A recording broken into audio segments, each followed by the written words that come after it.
Bismillahirrahmanirrahim. Welcome back, everybody, to our lecturing of software engineering after Eid holidays. Hopefully, all of you had uh, enjoyable Eid. और इससे पहले हम software testing के chapter को हमने mostly discuss कर लिया है। उसमें जो टॉपिक्स रहते हैं उनको भी हम कवर करेंगे, फिर एक चैप्टर मज़ीद भी है। और we have only the following week. So we identified that software testing is very important, very crucial step in the development of the cycle, जिसमें हम वैलिडेट करते हैं उसको और वेरीफाई करते हैं अपने डेवलप्ड सिस्टम को।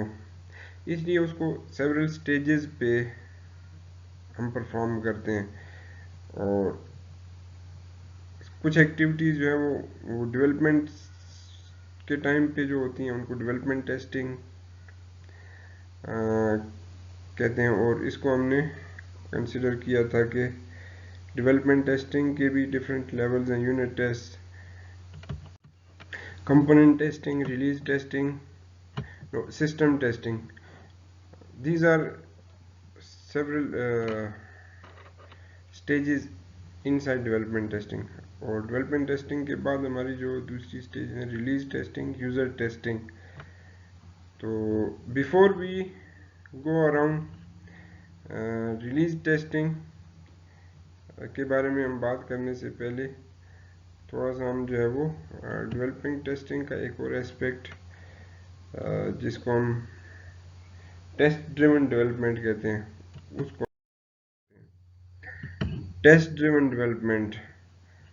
तो even in that agile process वाले चैप्टर में और एक्सट्रीम प्रोग्रामिंग की थ्योरी और उसके जो कॉन्सेप्ट है उसके अंदर भी हमने देखा था कि जो एजाइल प्रोसेसेस हैं they are mostly test driven और टेस्ट फर्स्ट डेवलपमेंट। यानी पहले हम उस सिस्टम के बारे में टेस्ट को आइडेंटिफाई करते हैं। जो ट्रेडिशनल हमारा जो अप्रोच थी that was like design, implementation and testing. Testing was completely separate. Once the implementation is complete, then it is put into testing. और उसमें काफ़ी सारे इश्यूज आ जाते हैं। एक तो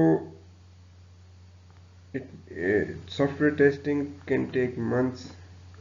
अगर हम उसको बाद में अलग से जो है वो पूरे सिस्टम को और टेस्ट कम्प्रिहेंसिवली करें, क्योंकि फिर बग्स अराइज होते हैं और फिर you sometimes there are so many bugs you can't even complete the software in the given time frame कि you test it, bugs come, you fix it, test it, bugs, and this cycle goes on. Especially regression bugs वो कहते हैं कि जिसमें आप एक चीज़ आपने fix की तो उसकी वजह से कोई और बग्स अराइज हो गए, पहले नहीं थे। तो और मैनुअली फिर जब हम इसको सारे टेस्ट को परफॉर्म करते थे मैनुअली एक एक चीज़ को, तो it was long and painful process. ख़ास तौर पे जैसे जैसे आपका कोड बेस जो है वो बड़ा होता है तो उसको फिक्स करना उतना ही जो है वो डिफ़िकल्ट होता है, वो उतना ही फ्रेजाइल भी हो जाता है। उसके अंदर थोड़ा सा आप कोई चेंज करेंगे उससे बहुत सारी एरर्स क्रीप इन होने का चांस हो सकता है। और इस वजह से ये एक बड़ा कंसर्न था कि चेंजेस जो हैं हमें सॉफ्टवेयर के अंदर बाद में जब हम इंट्रोड्यूस करते हैं वो बड़ा मुश्किल हो जाता है। तो इसलिए ये भी कोशिश की गई कि ज़्यादा चेंजेस को डिज़ाइन स्टेप में ही इनकॉर्पोरेट किया जाए, बजाय इसके कि एंड पे टेस्टिंग की स्टेज पे, और डिज़ाइन पे ज़्यादा एफर्ट लगाई जाए, केयरफुली डिज़ाइन। लेकिन स्टिल एक दफ़ा आपने डिज़ाइन कर लिया, पहले से आप सारी चीज़ें पहले से थिंक आउट नहीं कर सकते। वो जो हमने कहा था कि it is all systems are emergent, जब वो सिस्टम मुकम्मल होता है फिर उसके बहुत सारे फीचर्स कैरेक्टरिस्टिक्स उस वक्त विजिबल होते हैं, फिर आपको चेंजेस करनी पड़ती हैं। कुछ उसमें ऐसी चीज़ें जो हैं वो क्रीप इन हो जाती हैं, एमर्ज होती हैं ऐसी प्रॉब्लम्स कैरेक्टरिस्टिक्स।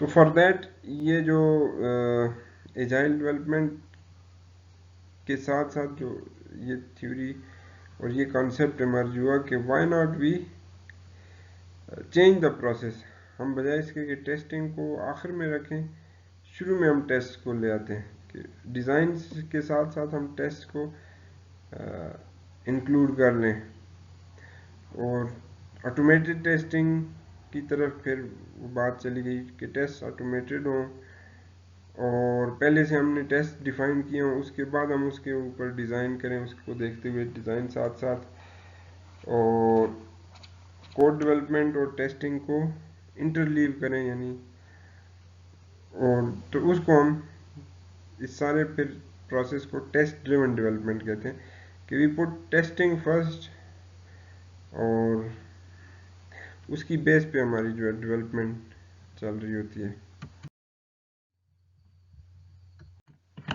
सो टेस्ट ड्रिवन डेवलपमेंट और test first development is an approach to program development in which you interleave software testing and code development, यानी हम इसको डेवलपमेंट और टेस्टिंग को इकट्ठा लेकर चलते हैं।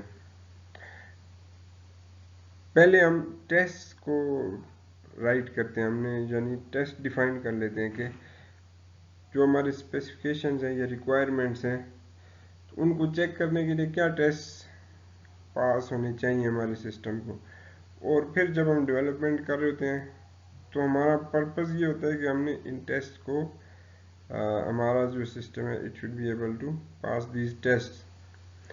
और इसमें एक दूसरा मेजर डिफरेंस वो ये भी है कि इसमें हमारी डेवलपमेंट इंक्रीमेंटल होती है, और हमारा बहुत लॉन्ग स्टेजेस ऑफ डेवलपमेंट नहीं होते, बल्कि हम बहुत मिनिमम फंक्शनैलिटी जो है वो उसको लेकर उसके लिए हम टेस्ट डिफाइन करते हैं, उसको डेवलप करते हैं, उसके बाद हम मज़ीद फंक्शनैलिटी जो है वो ऐड करते हैं। तो इंक्रीमेंट्स में जैसे हमने कहा कि agile methods they work in increments, तो टेस्ट ड्रिवन डेवलपमेंट में भी वही सेम एजाइल मेथड्स के लिए भी ये यूज़ होता है, और उनके अंदर तो यूज़ होता है, और इवन अगर आप प्लान ड्रिवन मेथड्स में भी इसको इंट्रोड्यूस करें तो भी आपको जो है वो स्मॉल इंक्रीमेंट्स में अपना डेवलपमेंट करनी पड़ेगी। तो उन इंक्रीमेंट्स के लिए आपने टेस्ट डिफाइन किए, और फिर अगले इंक्रीमेंट के ऊपर आप तब जाएंगे जब आपने उसको डेवलप कर लिया, वो आपने जो कोड डेवलप किया उसने वो टेस्ट पास कर लिए।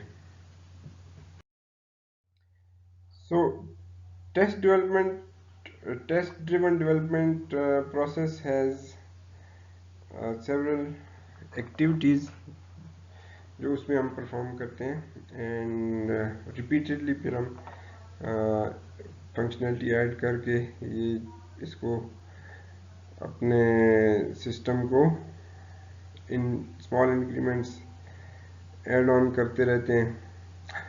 उसका फ़ायदा ये भी होता है कि जैसे जैसे हमारा जो है ना थोड़ा थोड़ा डेवलपमेंट होगी, वो सारी टेस्टेड होगी, तो उसके बारे में हम कॉन्फिडेंट होंगे, बजाय इसके कि हम पूरा कोड लिखने के बाद उसके पार्ट्स को अलग अलग चेक करें, टेस्ट करें। तो firstly we start by identify increment of the functionality that is required. तो हम वो फंक्शनैलिटी जो हमने इम्प्लीमेंट करने जा रहे हैं उसको स्पेसिफाई करना है, आइडेंटिफाई करना है कि दिस नेक्स्ट स्टेप में हमने सिर्फ इस फंक्शनलिटी को इम्प्लीमेंट करना है और it should be a small chunk और implementable in few lines of code, बहुत ज़्यादा उसमें फंक्शनलिटी ना हो आइडियली। और फिर उसके लिए हम टेस्ट पहले से डिफाइन कर लें और उस टेस्ट को ऑटोमेटेड टूल्स के अंदर राइट डाउन कर लें क्या टेस्ट जो है वो इस फंक्शनलिटी को वेरीफाई करने के लिए हमने सक्सेसफुली रन होने चाहिए। तो शुरू में आप उसको रन भी कर लें उन टेस्ट को, और क्योंकि अभी आपने कुछ इम्प्लीमेंट नहीं किया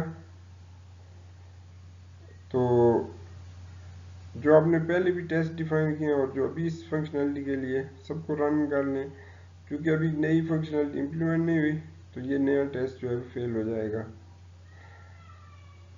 अब आप जो है वो उसको इम्प्लीमेंट करें, कोड करें, और जब आपने फंक्शनलिटी को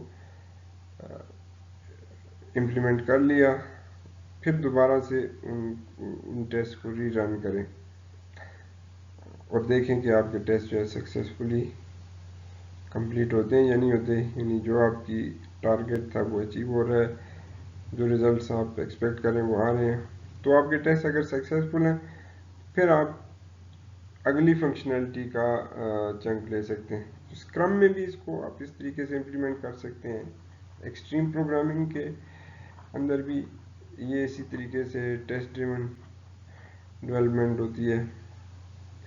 और ऑटोमेटेड टेस्टिंग के लिए हमारे पास टूल्स हैं, आईडीज़ के अंदर बिल्ट इन है और वो ऑटोमेटिकली हमने उसमें टेस्ट राइट कर देना होता है और वो खुद ही उसमें रन हो रहे होते हैं। तो इसके लिए काफ़ी सपोर्ट मौजूद है। लाइक ये वो सारी एक्टिविटीज़ को एक डायग्राम में शो किया गया है। We identify the functionality, we write tests for it, we run those tests. If the tests are failed, we implement functionality and refactor the code. Again, we run the tests. If test fail, उसकी हम implementation में changes करेंगे. We repeat this until we have passed all the tests for this functionality, or then we move on to the next functionality chunk. और इस तरीके से हम incrementally complete development को end तक लेके जाएंगे. Now, given that test first development or test driven development is very much popular, what are the reasons and what are the benefits behind this? तो इस अप्रोच के कुछ बहुत ऑब्वियस किस्म के बेनिफिट्स हैं जिनकी वजह से ये मॉडर्न सॉफ्टवेयर डेवलपमेंट में इसको ज़्यादा जो है वो पॉपुलैरिटी मिली हुई है कि you write test first then you develop the code in increments. So first thing is code coverage, यानी चाहे आपका कोड एक्सटेंसिव हो जाए in the end of the development, लेकिन चूंकि आपने टेस्टिंग प्रोसेस को इंटरलीव किया है विद द डेवलपमेंट, साथ साथ आप टेस्ट्स आपने जो है वो पहले डिफाइन किए थे, फंक्शनलिटी को स्टेप्स में इंक्रीमेंट्स में आपने डेवलप किया है, और हर कोड सेगमेंट जो आपने लिखा उसके साथ कोई ना कोई टेस्ट आपने एसोसिएट किया हुआ था. तो इस वजह से एंड में आपका सारा कोड जो है वो टेस्टेड, उसको आप कंसिडर कर सकते हैं. देन रिग्रेशन टेस्टिंग में भी टेस्ट ड्रिवन डेवलपमेंट में रिग्रेशन टेस्टिंग भी जो है वो बेहतर तौर पर की जा सकती है. रिग्रेशन से कहते हैं कि रिग्रेशन बग्स जब आपके नया कोड ऐड करने से ज़्यादा जो है वो प्रॉब्लम्स राइज हो जाएं, तो पिछले टेस्ट में मसले शुरू हो जाएं, यानी व्हेन यू चेंज समथिंग और आपके प्रीवियस टेस्ट जो पहले सक्सेसफुल थे वो भी फेल हो रहे हैं, तो ये रिग्रेशन बग्स इनको कहते हैं। तो इसमें इतना प्रॉब्लम नहीं होता रिग्रेशन बग्स की वजह से। उसकी वजह यह है कि क्योंकि आपको पिछला फंक्शनैलिटी तक सब सक्सेसफुल सारी सिस्टम जो पिछली स्टेप तक था वो सक्सेसफुल था, तो जब आपने उसमें इंक्रीमेंट किया है, अगर वो सक्सेसफुल नहीं, आप वापस चले जाएं पिछले वाले वर्जन के ऊपर। आपको पता है कि जो प्रॉब्लम है वो इस छोटे से कोड सेगमेंट की वजह से है, तो उसके ऊपर आप वर्कआउट कर सकते हैं। देन डिबगिंग सिंप्लीफाई हो जाती है। वही बात है कि जो भी टेस्ट फेल होगा आपको पता होगा कि इसका प्रॉब्लम कहाँ पे है, और अगर आप पूरे सिस्टम के ऊपर एक टेस्ट रन होते हैं, आपको इंक्रीमेंटली नहीं पता कि कहाँ तक, किस वर्जन तक, किस फंक्शनैलिटी तक सिस्टम काम कर रहा था, तो आपको एक बड़े कोड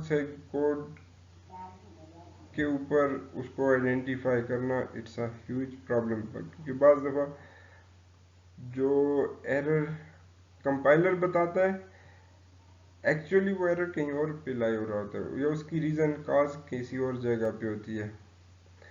तो डिबगिंग काफ़ी प्रॉब्लमेटिक हो जाती है, जबकि इसमें टेस्ट ड्रिवन डेवलपमेंट में आप जो है ना, जो आपने नया कोड ऐड किया है उसी के अंदर ज़रा उससे पहले जितनी चीज़ें थी वो स्मूथ थी, सक्सेसफुल थी, तो एरर भी उसी में ही आप उसको ढूंढेंगे, राइट। और डॉक्यूमेंटेशन आसान हो जाती है। उसकी वजह यह है कि आपने जब नई फंक्शनैलिटी इंट्रोड्यूस करने लगे तो आप साथ उसको जो है डॉक्यूमेंट भी कर लेंगे कि नाउ वी विल डेवलप या this portion is implementing this particular functionality, so this presents a form of documentation, और जो व्यूअर्स हैं कोड के उनके लिए आसान हो जाता है कि वो उसको रीड करना कोड को।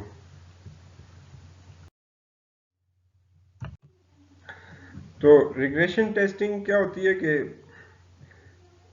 हमारे जो प्रीवियसली सक्सेसफुल टेस्ट थे, हमने एक नई चीज़ ऐड की, एक इंक्रीमेंट नया, अब उसमें पिछले टेस्ट को दोबारा हमने री रन किया, ये देखने के लिए कि ये नई फंक्शनैलिटी हमारी जो है ये पिछले चीज़ों को ख़राब तो नहीं कर रही।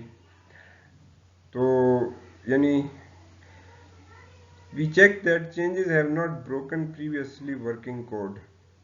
जो कोड पहले ठीक ठाक था, अब नया हमने उसमें जो एडिशन किया है वो कोड तो ख़राब नहीं हुआ, अगर से हमारा नया जो है वो फंक्शनैलिटी अचीव हो चुकी हो। तो अगर इसको मैनुअल किया जाए रिग्रेशन टेस्टिंग को, तो वो सारे टेस्ट जो आपने पहले परफॉर्म किए वो सारे अगर रिपीट करने पड़ेंगे, it's a very laborious process, और उसमें टाइम और एफर्ट चाहिए मैनुअली। लेकिन टेस्ट ड्रिवन डेवलपमेंट में चूँकि टेस्ट आर ऑटोमेटेड और कंप्यूटर बेस्ड हैं, तो इस वजह से वो स्ट्रेट फॉरवर्ड हो जाता है कि आप जो है वो चेंज अब आपने इम्प्लीमेंट कर ली, तो उन टेस्ट को दोबारा एक रन दे दें और उनकी जो सक्सेसफुल उनके होना कंफर्म कर लें। आगे अब तब जाएंगे जब पिछले रिग्रेशन टेस्ट भी क्लियर होंगे और नई फंक्शनैलिटी के जो नए टेस्ट हैं वो भी पास हो जाएंगे। तो ये उस वक्त फिर आप इस फंक्शनैलिटी के बारे में you can safely say that it is implemented, it is working, and then you can take up another functionality, another piece of your incremental development. तो ऑटोमेटेड टेस्टिंग जो है वो उसकी रिग्रेशन टेस्टिंग की कॉस्ट को काफ़ी हद तक रिड्यूस कर देती है। और ये जैसे मैंने पहले भी बताया, आईडीज़ में, मॉडर्न आईडीज़ में ये इसके लिए प्रोविज़न होती है, you can write test, you can run them, and it is not much difficult कि आप उन टेस्ट को शेड्यूल कर दें, उनको राइट करके पहले से जो है वो बार बार रन करें, रिपीट करें और उनके रिजल्ट्स ऑब्टेन करें। So due to all these benefits, this test-driven development is very useful and popular, और सॉफ्टवेयर डेवलपर्स जो हैं वो और प्रोग्रामर्स इस अप्रोच को वाइडली यूज़ करते हैं। इसके साथ उनकी प्रोडक्टिविटी जो है वो काफ़ी हद तक इम्प्रूव हो जाती है।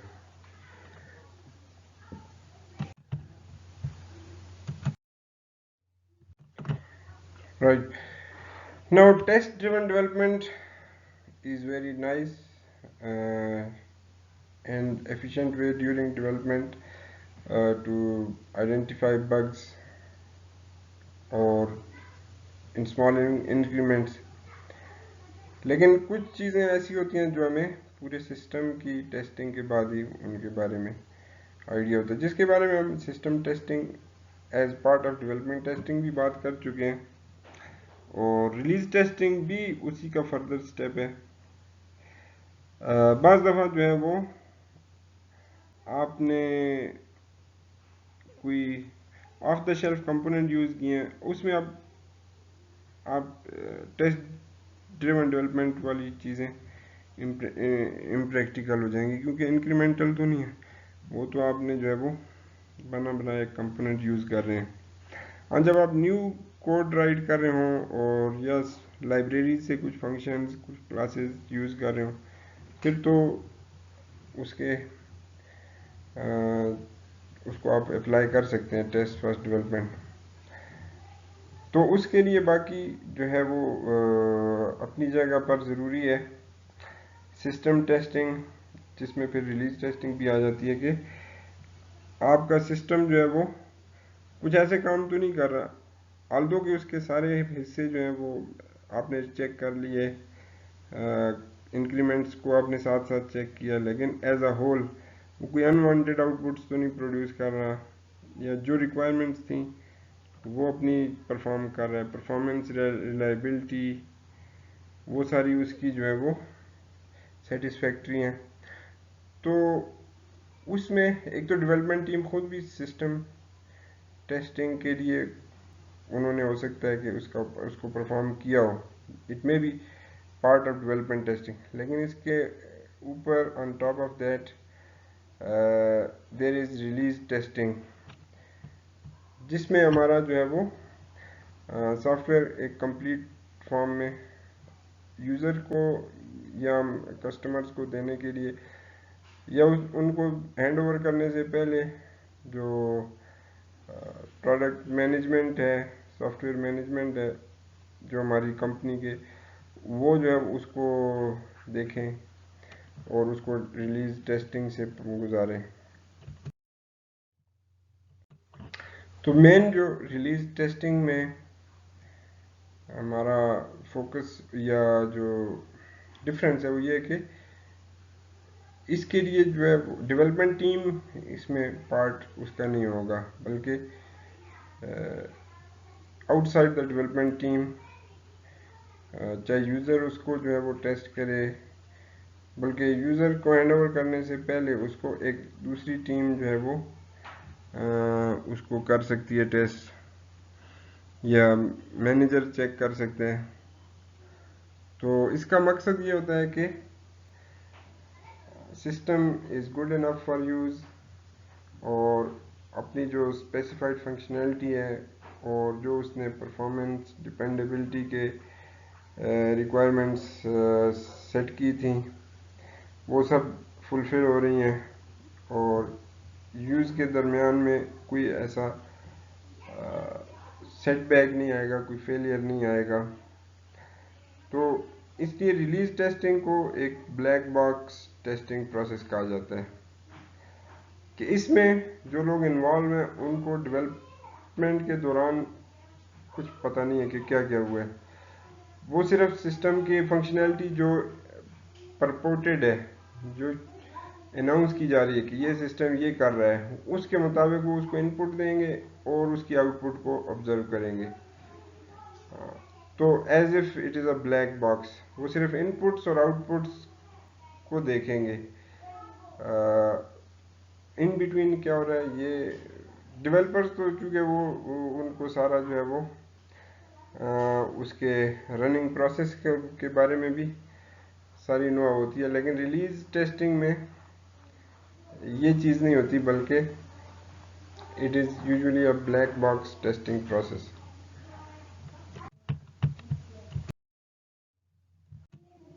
So release testing is a form of system testing in the sense that the whole system is tested. Components तो हमने पहले टेस्ट किए हुए हैं, लेकिन अब उसको एज अ होल एक सेपरेट टीम टेस्ट कर रही होती है। और जो सिस्टम टेस्टिंग हमने डेवलपमेंट टेस्टिंग के हेडिंग के अंदर पड़ी थी, उससे जो ये डिफरेंस इस वजह से कि testing team is different, it is separate, that has not been involved in system development, and that team should be responsible for release testing. And जो सिस्टम टेस्टिंग में तो डेवलपमेंट टीम जो है वो डिफेक्ट्स फाइंड करने की कोशिश करती है, that is more of defect testing, उसमें बग्स डिस्कवर करने की कोशिश करती है। जबकि रिलीज टेस्टिंग में हमारा ऑब्जेक्टिव ये होता है कि system meets it's requirements and is good enough for external use. यानी इसको जब हम लॉन्च करने जा रहे हैं, मार्केट करने जा रहे हैं, रिलीज़ करने जा रहे हैं, तो उसके हम वो सारे फीचर्स जो कि होने चाहिए, जो रिक्वायरमेंट्स में थे, वो सब उसमें मौजूद होने चाहिए। तो उसकी यानी कि एक वैलिडेशन टेस्टिंग है।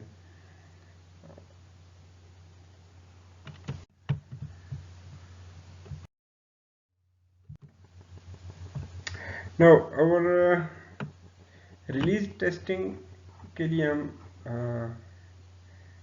डिफरेंट अप्रोचेस हम कर सकते हैं, जिसमें एक यानी अप्रोच ये है कि हम रिक्वायरमेंट्स को देख के उनके ऊपर बेस करें। जो हमने रिक्वायरमेंट सेट की थी उनको अलग से लेते हुए फिर उसके ऊपर हम अपने टेस्ट को बेस करें। इसकी सिंपल एग्जांपल ये है कि हमारा जो मेंट केयर सिस्टम था, जिसमें patient health record for mental illnesses, तो उनके ट्रीटमेंट और हेल्थ का जो रिकॉर्ड है, उसमें एक रिक्वायरमेंट फॉर एग्जांपल ये थी कि if a patient is known to be allergic to any particular medication, then prescription of that medication shall result in a warning message being issued to the system user।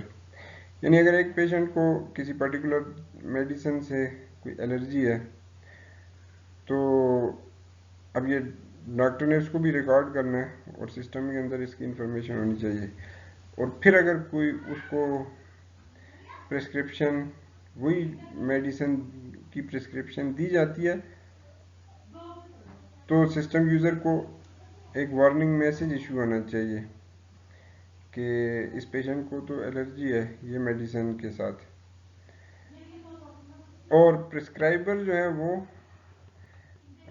उसको ignore नहीं कर सकता। अगर वो उस वार्निंग को ignore करता है तो उसको कोई रीज़न देनी पड़ेगी कि क्यों ये इग्नोर किया, यानी क्या ये इतनी सीरियस नहीं है और उसको इसके अलावा और कोई उसका कोई और अल्टरनेटिव नहीं है, और पेशेंट को इस दवाई की इंतहाई ज़रूरत है।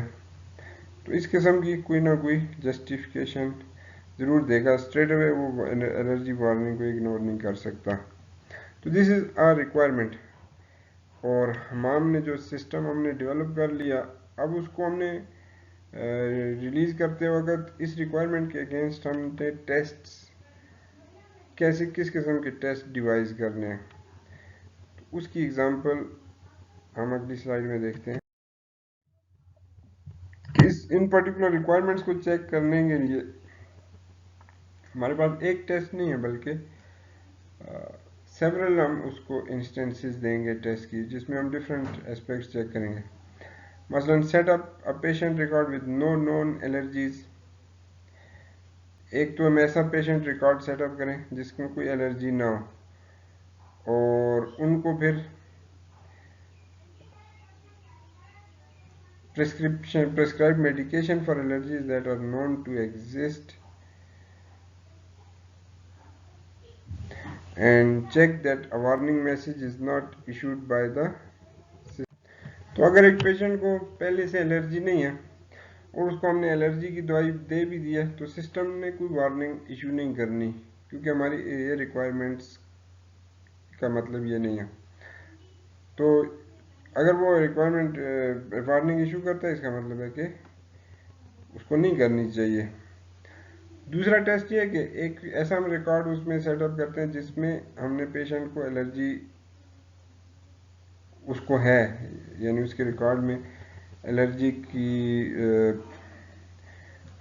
रिकॉर्डिंग मौजूद है कि उसको एक नॉन एलर्जी है, और उसको वो मेडिकेशन दे दी जिसकी जो उस पेशेंट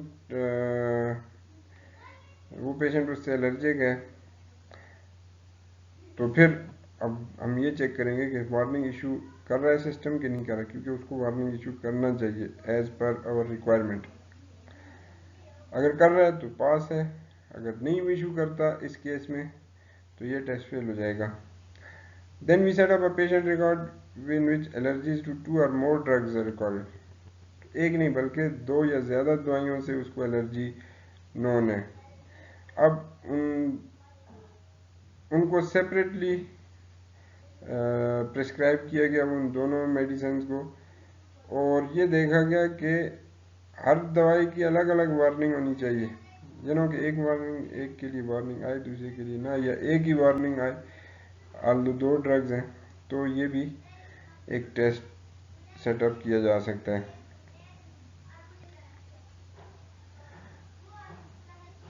यानी उनको सेपरेटली अगर दिया जाए, और फिर दोनों को अगला टेस्ट ये कि इकट्ठा प्रिस्क्राइब किया जाए, तो फिर भी हमें देखना चाहिए कि सही तरीके से वार्निंग्स इशू हुई हैं। फिर हमारा एक और एस्पेक्ट ये था कि वार्निंग को ओवरलूड कर लिया या इग्नोर किया गया। तो हमने एक ड्रग प्रिस्क्राइब की जिसने एक वार्निंग इशू की, क्योंकि वो उसके एलर्जिक एग्जिस्ट करती थी उस पेशेंट के रिकॉर्ड में एलर्जी, और फिर हमने टेस्ट के अंदर उस वार्निंग को ओवररूल किया। अब सिस्टम का रिस्पांस ये होना चाहिए कि वो हमसे एक्सप्लेनेशन मांगे कि जो यूज़र है should provide information explaining why the warning was overruled. तो अगर वो ये एक्सप्लेनेशन नहीं मांगता तो ये भी वो रिक्वायरमेंट के अगेंस्ट जा रहा है। तो यानी आप देख सकते हैं कि एक रिक्वायरमेंट के लिए हमने एटलीस्ट 5 टेस्ट जो है वो सेटअप किए हैं। इससे ज़्यादा भी हो सकते हैं बाज़ दफ़ा, लेकिन यहाँ हमने तकरीबन उसके सारे एस्पेक्ट्स को देख लिया है। तो इस तरह से रिक्वायरमेंट्स के बेस पे हम अपना रिलीज टेस्टिंग को अप्रोच कर सकते हैं। रिलीज टेस्टिंग की एक और अप्रोच है जो सिनेरियो बेस्ड हम टेस्ट बना सकते हैं। Scenarios are stories of real use of the system. हम यानी इस तरह का एक रियलिस्टिक सिनेरियो बना लें एक स्टोरी की फॉर्म में, जिसके ऊपर सिस्टम को यूज़ करना है और यूज़र उस तरीके से उसको यूज़ करेगा। जैसे हमने यूज़र स्टोरीज रिक्वायरमेंट्स इंजीनियरिंग के चैप्टर में देखा था कि यूज़र स्टोरीज यूज़र किस तरह से सिस्टम के साथ अपने आप को रिलेट करता है कि वो क्या उसको जो है वो किस किस्म के सिनेरियो में सिस्टम का बिहेवियर क्या होना चाहिए। तो उसी की बेस पे हम सिस्टम के मुख्तलिफ फीचर्स को चेक करने के लिए वो वाला सिनेरियो अपनी तरफ से जनरेट कर लें, क्योंकि ज़ाहिर है कि एक्चुअल सिनेरियोज ऐसे ही पेश आएंगे, लेकिन वो जब यूज़र्स के पास सिस्टम जाएगा तो उससे पहले हम जो है वो अपनी तरफ से वो सिनेरियो क्रिएट करना चाहते हैं जो कि यूज़ के दौरान पेश आ सकते हैं। तो उसमें से एक ये नर्स का एक सिनेरियो दिया गया है वुमेन केयर सिस्टम में कि जॉर्ज जो है वो एक नर्स है जो कि पेशेंट्स को विज़िट करता है और उनकी ट्रीटमेंट को चेक करता है और फिर वहाँ से होम विज़िट से जो है वो सिस्टम में लॉग इन करके और अपना जो है शेड्यूल भी वो होम विज़िट्स का वहाँ से प्रिंट कर लेता है और उन पेशेंट्स की इंफॉर्मेशन भी वहाँ से वो ले सकता है और उनके रिकॉर्ड अपने लैपटॉप में डाउनलोड कर सकता है और उसके लिए उसको अपना पासवर्ड भी डालना पड़ेगा। तो फिर आगे भी उसकी आप इस सिनेरियो की डिटेल यहाँ से देख सकते हैं और इसमें जो फीचर्स चेक किए गए हैं कि एक तो ऑथेंटिकेशन हो गई कि सिस्टम को लॉग इन करना, ऑथेंटिकेशन क्या सिस्टम प्रॉपरली वो सर्विस काम कर रही है ऑथेंटिकेशन की, downloading and uploading of patient records to a laptop, ये भी एक फीचर है कि वो टेस्ट हो जाएगा, यानी सिनेरियो में अगर वो उसने कुछ पेशेंट्स का रिकॉर्ड डाउनलोड भी कर लिया और वहाँ से अपलोड भी कर लिया तो उसकी टेस्टिंग हो जाएगी। होम विजिट शेड्यूलिंग का भी चेक हो जाएगा कि वो उसको चेंज कर सकता है या उसको व्यू कर सकता है, प्रिंट कर सकता है। इसी तरह पेशेंट रिकॉर्ड्स की जो है वो मोबाइल डिवाइस पर encryption decryption, record retrieval, record modification और links with the drug database, जो उसने दवाइयाँ यूज़ कर रहा है उसको देखते हुए कि साइड इफ़ेक्ट इंफॉर्मेशन, ये सारा उस सिनेरियो की डिटेल में दिया हुआ है। तो जब हम उस सिनेरियो के मुताबिक प्रैक्टिकली चलेंगे उस हमारे सिस्टम के साथ, वो सेम फंक्शंस हम उससे परफॉर्म करने की कोशिश करेंगे तो ये सारे फीचर्स टेस्ट हो जाएंगे। तो ये जो है हमारा जो है वो सिनेरियो बेस्ड टेस्टिंग हो गई कि यूज़र सिनेरियो यूज़र स्टोरी हम अपनी तरफ से बनाकर, तो इसमें हम कोशिश हमारी ये होगी कि ऐसे सिनेरियो जो कि ज़्यादा से ज़्यादा एस्पेक्ट सिस्टम के टेस्ट करें। हम कम्प्लेक्स अपनी तरफ से सिनेरियोज को कम्प्लेक्स से कम्प्लेक्स सिनेरियोज जनरेट करने की कोशिश करेंगे, क्योंकि रियल लाइफ में जब सिस्टम यूज़ में होगा तो रियल लाइफ में बहुत सारे सिनेरियोज जो पहले से हमारी एक्सपेक्टेशन में नहीं होते वो भी फेस करने पड़ते हैं। तो उन सब को जो है वो हम प्रोवाइड नहीं कर सकते, यानी चेक हमारे टेस्ट नहीं हो सकते, लेकिन जितना हम अपनी तरफ से उसको कम्प्लेक्स बनाकर चेक कर सकते हैं तो उतना ही ज़्यादा हमारा टेस्टिंग प्रोसेस रोबस्ट होगा। तो इसमें हमारी एक रिक्वायरमेंट टेस्ट नहीं हो रही बल्कि कम्बिनेशन ऑफ रिक्वायरमेंट्स इसमें टेस्ट हो रही हैं। तो ये इसमें और रिक्वायरमेंट बेस्ड अप्रोच में फ़र्क है। इसमें multiple features multiple requirements test होती हैं और यूज़र सिनेरियो के ऊपर हम रिलाई कर रहे होते हैं। अब एक और अप्रोच है परफॉर्मेंस टेस्टिंग, उसको हम फिर नेक्स्ट लेक्चर में टेकअप करते हैं और नेक्स्ट लेक्चर में हम इस चैप्टर को भी कंक्लूड करने की कोशिश करेंगे इंशाल्लाह। तो फिर हमारे पास ये सॉफ्टवेयर एवोल्यूशन का चैप्टर आ जाता है, उसको हम 2 या 3 लेक्चर उसके बारे में। एंड देन वी हैव अभी सरप्राइजिंगली 2-3 दिन पहले जो है वो हमें फाइनल एग्ज़ाम के लिए प्रॉम्प्ट किया गया है कि that has to be conducted by 5 June और 6 जून। तो इसलिए आप साथ साथ उसके लिए भी प्रिपेयर रहें और अपने प्रीवियस वीडियोस को, लेक्चर्स को लुकअप करें और अपनी प्रिपरेशन जो है वो फाइनल के पर्सपेक्टिव से भी शुरू कर दें, क्योंकि there is not much time left.